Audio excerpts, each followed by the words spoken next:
24 देख रहे हैं आप और मैं हूं आपके साथ तान्या सिंह। आगामी बिहार विधानसभा चुनाव एनडीए के लिए गंभीर चुनौती पेश कर सकता है, जिसकी शुरुआत हाजीपुर में राष्ट्रीय लोक जनशक्ति पार्टी यानी कि आरएलजेपी ने कर दी है। लोकसभा चुनाव के बाद हाजीपुर के पासवान चौक स्थित सर्किट हाउस में आरएलजेपी की एक महत्वपूर्ण बैठक आयोजित की गई। इस बैठक में पार्टी के प्रमुख पशुपति कुमार पारस ने भाग लिया। लोकसभा चुनाव के उम्मीदवार बनने से वंचित रहे पशुपति कुमार पारस और प्रिंस राज अब बिहार विधानसभा चुनाव में खुद को उम्मीदवार के रूप में प्रस्तुत करने की तैयारी कर रहे हैं। पार्टी के जिलाध्यक्ष पारस गुप्ता ने कहा कि राष्ट्रीय लोक जनशक्ति पार्टी के राष्ट्रीय अध्यक्ष पशुपति कुमार पारस के निर्देश पर पार्टी के प्रदेश अध्यक्ष प्रिंस राज के आह्वान पर हाजीपुर में जिला स्तरीय दलित सेना और राष्ट्रीय लोक जनशक्ति पार्टी की एक संयुक्त बैठक आयोजित की गई।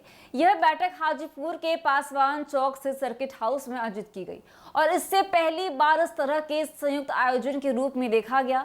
पारस गुप्ता ने बताया कि आगामी बिहार विधानसभा चुनाव की तैयारी पशुपति कुमार पारस ने एनडीए के हिस्से के रूप में ही शुरू कर दी है। आरएलजेपी के कार्यकर्ता हाजीपुर के विभिन्न पंचायतों और गांवों में जाकर लोगों से संपर्क करने का निर्णय लिया है।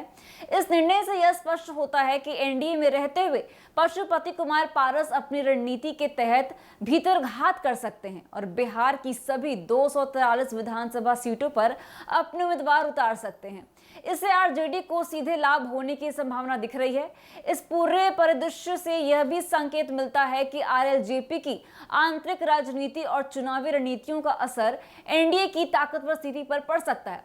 आपको बता दें कि पार्टी के भीतर की गतिशीलता और नेताओं के बीच की खींचातान का असर चुनावी रणनीतियों पर पड़ सकता है।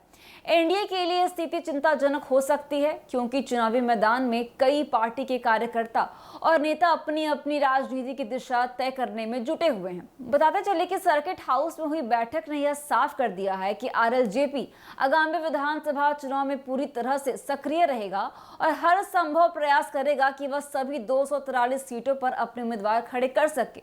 यह रणनीति एनडीए के खिलाफ एक बड़ी चुनौती बन सकती है, क्योंकि इससे आरजेडी को फायदा पहुंच सकता है और चुनावी समीकरण बदल सकते हैं।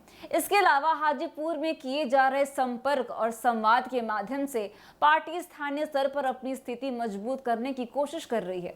यह रणनीति यह सुनिश्चित करने के लिए है कि पार्टी के कार्यकर्ता और समर्थक सभी महत्वपूर्ण इलाकों में सक्रिय रहें और चुनावी प्रक्रिया में पूरी तरह से शामिल हो सके। इस प्रकार आगामी बिहार विधानसभा चुनाव की तैयारियों ने राजनीतिक माहौल को गरमा दिया है और एनडीए के लिए एक कठिन परिदृश्य तैयार कर दिया है। इससे स्पष्ट होता है कि आरएलजेपी की चुनावी रणनीति और उसके द्वारा उठाए गए कदम एनडीए के लिए एक बड़ी चुनौती साबित हो सकते हैं। तो फिलहाल के लिए बस इतना ही। बड़ी खबर के बने रहिए हमारे साथ और देखते रहिए न्यूज़ 24। धन्यवाद।